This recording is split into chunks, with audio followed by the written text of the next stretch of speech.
Hello everyone, welcome to my YouTube channel science classes. आज का हमारा टॉपिक है स्पोर फॉर्मेशन। देखो, एसेक्सुअल रिप्रोडक्शन के हम दो पार्ट्स पढ़ चुके हैं, जिसमें मैंने आपको बताया था फिजन के ऊपर कंप्लीट एक्सप्लेनेशन दिया था, और इसके पहले मैंने बडिंग के ऊपर भी आपको एक्सप्लेनेशन दिया है। तो थर्ड जो एसेक्सुअल का टाइप का जो मेथड आता है वो हमारा होता है स्पोर फॉर्मेशन। तो स्पोर फॉर्मेशन में सबसे पहले तो आप लिख सकते हो कि it is a method of asexual reproduction. Asexual reproduction. देखो, अब ये मेथड जो होता है स्पोर फॉर्मेशन का, ये किसके अंदर होता है? प्लांट्स के अंदर होता है।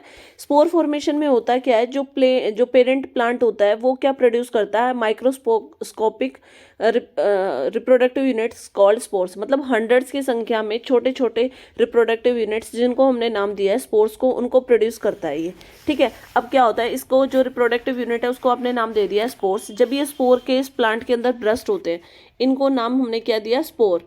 तो जब ये स्पोर केस आपके ब्रस्ट होते हैं, स्पोर केस क्या हो जाते हैं? ब्रस्ट, यानी फट जाते हैं ब्रस्ट। तो इनमें से क्या होता है कि जो स्पोर्स होते हैं ना, वो स्प्रेड हो जाते हैं किसके अंदर? एयर के अंदर। Spores spread into air, spread into air.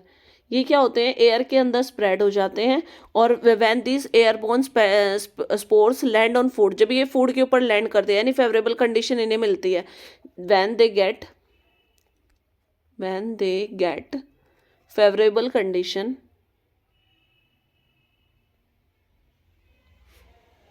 अब देखो फेवरेबल कंडीशन में आप क्या लिखोगे? फेवरेबल कंडीशंस में आएंगे आपके पास डैम्प एंड वार्म कंडीशंस। ठीक है, जब इन्हें डैम्प और वार्म कंडीशंस मिलती है तो ये क्या करते हैं? जर्मिनेट करते हैं और न्यू प्लांट्स को प्रोड्यूस कर लेते हैं। अब देखो, ये जो स्पोर फॉर्मेशन है ये मोस्टली किसके अंडर होता है? फंगस के अंदर देखा जाता है, जिसके फंगस के एग्जाम्पल है हमारे राइजोपस और म्यूकर।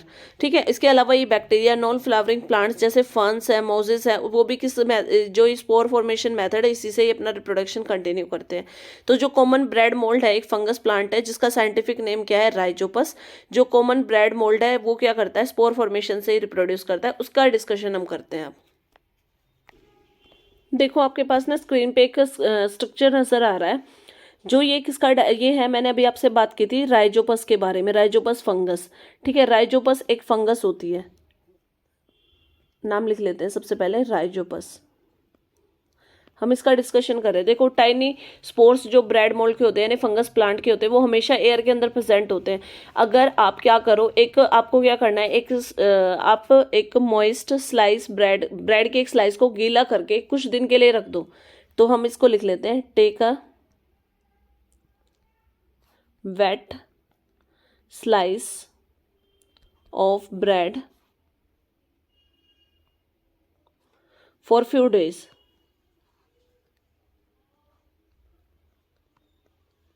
तो देखो, आप क्या देखोगे कि ना, जो स्पोर्स ब्रेड मोल्ड के प्रेजेंट है ना एयर के अंदर, वो उसके ऊपर सेटल हो जाएंगे। Spores of bread mould settles on it. जो आपकी मॉइस्ट ब्रेड स्लाइस है ना, वो उसके ऊपर क्या हो जाएंगे? सेटल हो जाएंगे।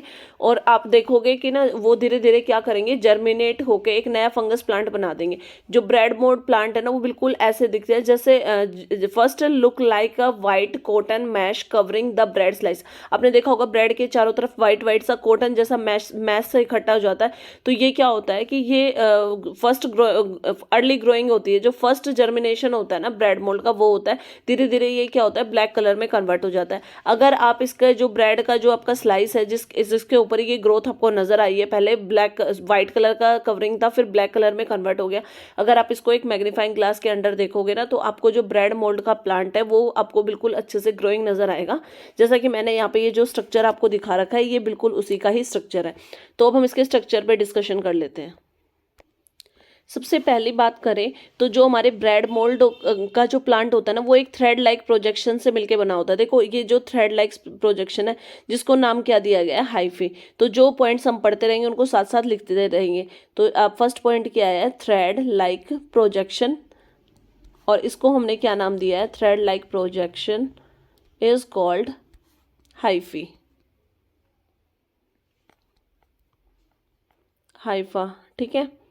और ये क्या होता है, इसके ऊपर देखो, इस हाइफा के ऊपर क्या होता है, थिन नोब लाइक स्ट्रक्चर्स होते हैं, जिसे हम क्या बोलते हैं, स्पोरेंजिया। देखो ये जो है आपके पास, ये जो नोब लाइक स्ट्रक्चर्स नजर आ रहे हैं आपको, इनको हम क्या बोलते हैं, नोब। के साइलेंट है इसमें, जो इसकी प्रोनाउंसिएशन है इसमें के साइलेंट है, नोब लाइक स्ट्रक्चर। इन नोब लाइक स्ट्रक्चर को, सिंगल स्ट्रक्चर है तो हम क्या बोल रहे हैं, स्पोरेंजिया, और बहुत सारे स्पोरेंजियम, और अगर बहुत सारे स्ट्रक्चर है तो हम इसको क्या बोल रहे हैं, स्पोरेंजिया। तो मैं स्पेलिंग लिख देती हूँ, स्पोरेंजिया, ठीक है।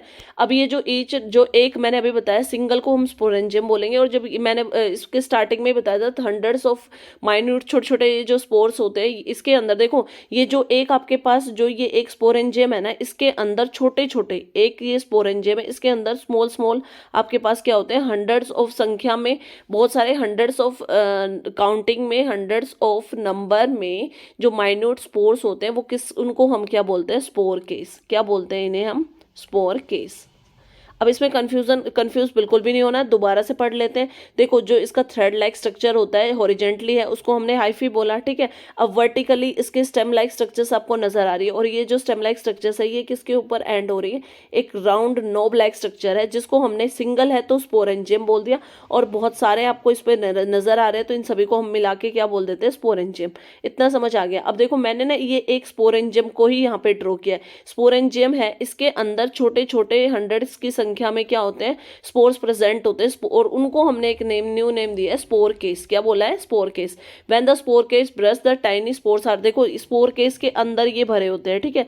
जैसे ही आपका इस क्या होगा, स्पोर केस ब्रस्ट होगा, ठीक है, ये अंदर स्पोर है, और इसको इसने क्या बोला है, स्पोर केस। तो देखो यहाँ पे ना इस वाले स्ट्रक्चर में अगर आप देखोगे तो यहाँ पे क्या हो रहा है, ये देखो आपका स्पोर केस ब्रस्ट हो रहा है, यहाँ पे ये स्पोर केस ब्रस्ट हो गया, और ये जो स्पोर्स हैं ये क्या हो गए हैं, बाहर निकल आए हैं, किसके अंदर डिस्पर्स हो गए, एयर के अंदर डिस्पर्स हो गए हैं, ठीक है। ये एयर के अंदर प्रेजेंट रहते हैं, ये इतने छोटे होते हैं कि हमें नेक्ड आई से इवन नजर भी नहीं आते।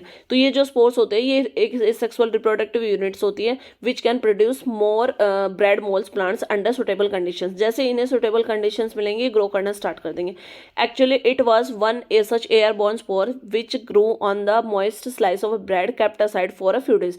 जो हमने अभी एक्सपेरिमेंट किया था कि हमने क्या लिया था, ब्रेड मोल्ड को वेट करके रखा था कुछ दिन के लिए, उसके ऊपर जो आपको पहले व्हाइट स्ट्रक्चर नजर आया, फिर वो ब्लैक स्ट्रक्चर में कन्वर्ट हो गया, तो वो और कुछ नहीं था, वो किसकी आउटग्रोथ थी, राइजोपस की थी। अगर उसको अंडर द माइक्रोस्कोप आप देखोगे तो आपको यही सब स्ट्रक्चर्स नजर आएंगे। If we remove one sporangium from the bread mould, अगर आप क्या कर रहे हो, क्या करो, एक स्पोरेंजियम को ब्रेड मोल्ड से रिमूव कर दो, keep it in on a slide, उसको आप एक स्लाइड के ऊपर रखोगे, और फिर आप उसके ऊपर कवर स्लिप लगाओ, और फिर आप उसको ऑब्जर्व करोगे, तो आपको ये स्पोर्स बिल्कुल क्लियरली नजर आएंगे। इसके अंदर नजर आएंगे, बिल्कुल क्लियरली नजर आएंगे। जो स्पोर फॉर्मेशन मेथड होता है एसेक्सुअल रिप्रोडक्शन का, इसको यूज किया जाता है। इसको मोस्टली कौन यूज करते हैं, हमारे एसेक्सुअल के साथ साथ मल्टी सेलुलर ऑर्गेनिजम्स भी यूज करते हैं। इसके अंडर एग्जांपल लिख लेते हैं। जो अभी बोला मैंने कि जो स्पोर फॉर्मेशन होती है, ये किसके अंदर होती है, unicellular as well as multi cellular organisms, ठीक है। तो इसके अंदर एग्जाम्पल में अगर आप लिखोगे तो देखो, बैक्टीरिया का एग्जाम्पल लिख लेते हैं हम। तो बैक्टीरिया क्या होते हैं आपके, यूनिसेलुलर हैं, जो किससे फॉर्मेशन करते हैं, स्पोर फॉर्मेशन से। जबकि फंगस है आपका एग्जाम्पल, नेक्स्ट मैंने लिखा फंगस। फंगस के अंडर जो आपके पास डायग्राम में भी नजर आ रहा होगा, राइजोपस।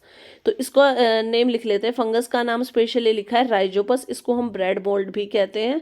राइजोपस जो है म्यूकर है। और जो नॉन फ्लावरिंग प्लांट्स हैं जैसे कि फर्न्स हो गए एंड मोजेस, ये सब के सब किसके अंडर आते हैं, मल्टी सेलुलर ऑर्गेनिज्म के अंडर आते हैं, जो अपना रिप्रोडक्शन किससे करते हैं, स्पोर फॉर्मेशन के मेथड से। स्पोर फॉर्मेशन का मेथड किसके अंडर आता है, अंडर एसेक्सुअल मेथड। तो अब तक हमने थ्री मेथड्स पढ़ लिए हैं एसेक्सुअल के। पहला पढ़ा था फिजन, उसके 2 टाइप्स पढ़े थे, फिर हमने बर्डिंग पढ़ा था। आज का हमारा कंप्लीट डिस्कशन था स्पोर फॉर्मेशन के ऊपर। तो आज का डिस्कशन यहीं तक है। अगर आपको मेरी वीडियो पसंद आए तो प्लीज़ ज़्यादा से ज़्यादा लाइक करें और चैनल को सब्सक्राइब करें।